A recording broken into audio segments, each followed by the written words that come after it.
Personal story segment tonight. Even though President Obama's job approval rating is falling, one of his most loyal acolytes remains committed to him. Yesterday, Congresswoman Nancy Pelosi explained why Republicans don't really like the president. You know why it is. He's brilliant. He has a vision for our country.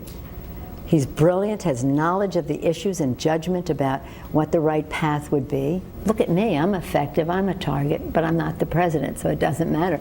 But in my small way, I became a target because I was getting a job done. All right, here now to react, Kathy Aru, contributing editor for the Washington Post magazine. And from Los Angeles, Leslie Marshall, Fox News analyst. Leslie, is Mr. Obama indeed brilliant? I think he is, actually, Bill. He obviously went to law school at your alma mater, and we know all men who graduate from there and women are brilliant, aren't they? What school are we talking about? Marist College? Harvard. Oh, Harvard. Didn't you go to Harvard? Okay. Yes. Yeah. President Obama is a brilliant man for many reasons, and I don't want to get into policy. We're looking at education. We're looking at background now. Not only did he graduate from Harvard Law School, the only other president to do that was Hayes, and he was a Republican, so this is not a Democrat-Republican thing. I think there's a perception that those Harvard types look down their noses a bit and are a bit too, I don't want to say blue blood, but are a bit too intellectual. I think that was actually John Kerry's problem when he ran against Bush. If he's brilliant, Leslie, then why hasn't anything worked? I mean, particularly the economy now, as I laid out in the talking points memo, pretty vividly, and there really isn't an argument because of the working class in America has not improved its circumstances. Now, if you're going to blame it all on Bush and throw it all back into that, if you're going to do the Alan Colmes rope-a-dope, whatever it is, I'm blaming it on Bush. If you're going to do that, just tell me now and I'll go to Kathy. But if you're that brilliant, all right, why can't you improve the economy? And why are your policies actually harming the economy? Well, I don't think his policies are harming the economy. There's no question that the rich are faring better than the middle class or the lower middle class in this country. If the poverty rate's going up and the median salary is stagnant, how can you say it's not hurting the economy? How can you say that? Because there are decisions the president made bailing out the auto industry, which has done very well. Just look at what's happened in the state of Missouri. I'm talking about the big picture here. All right, Kathy, you go. You're just talking economy, though. Is he brilliant? Yeah. Well, he's done a good job. You're looking at the numbers all the wrong way.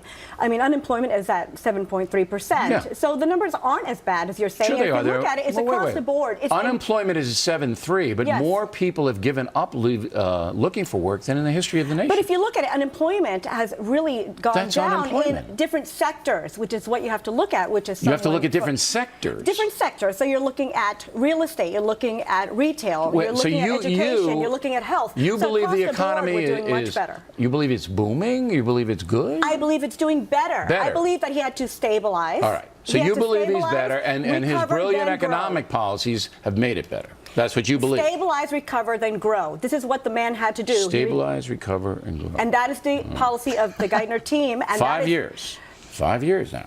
Stabilizing. And median salaries. Stabilizing and median growing. salaries for the folks. It's not overnight. It's not overnight. Overnight. Okay. If I make you the coach of the New York Jets, and in 5 years, okay, you have the same one-loss record, you're not a genius. As a coach, I don't have Freddie Mac and Fannie Mae to deal with. No, you got a lot of other things to clean up. It's all about results. All right, so you both say that President Obama is brilliant. You say the economy is good or getting better, and I don't know what you say, Leslie. I even forgot already. Oh, I said the economy is improving. The economy is not being felt. The improvement in the economy with the middle and lower middle class. I don't think the folks are going to agree with you there, but I could be wrong. So now we go overseas, all right? So we got the domestic policy with the economy, most important thing. We have a difference of opinion. And the stats, of course, back me up as they always do. So now we're in Syria, all right? And in Syria, you know how chaotic that was and how chaotic it continues to be. So if he's brilliant, the president, why didn't he think it out and not get into so much trouble, Leslie?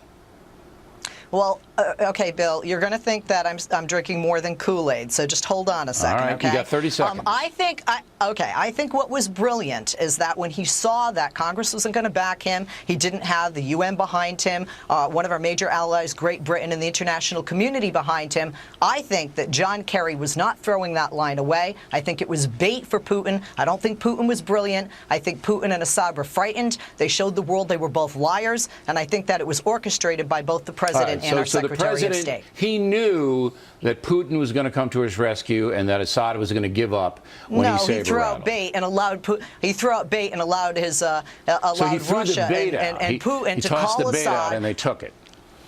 Yes. All right, and you say? I say he did nothing wrong with Syria. Absolutely. Was it a big win wrong. for him? Did he look strong all over the world? He looked fine. What was he supposed to do? According to the Constitution, he did exactly what he was supposed to do. Well, maybe he didn't throw down the gauntlet, and he used in a back channel way rather than Congress saying we're not going to do it. Great Britain said we're not going to do it. The world's seen a president weak. He did what he was supposed to do. Do you think the world sees President Obama as a strong leader?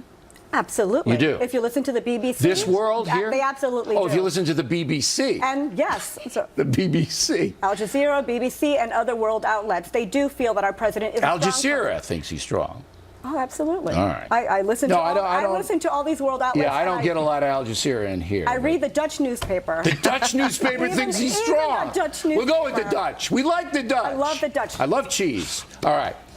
Kathy and Leslie, thank you very much. Plenty more.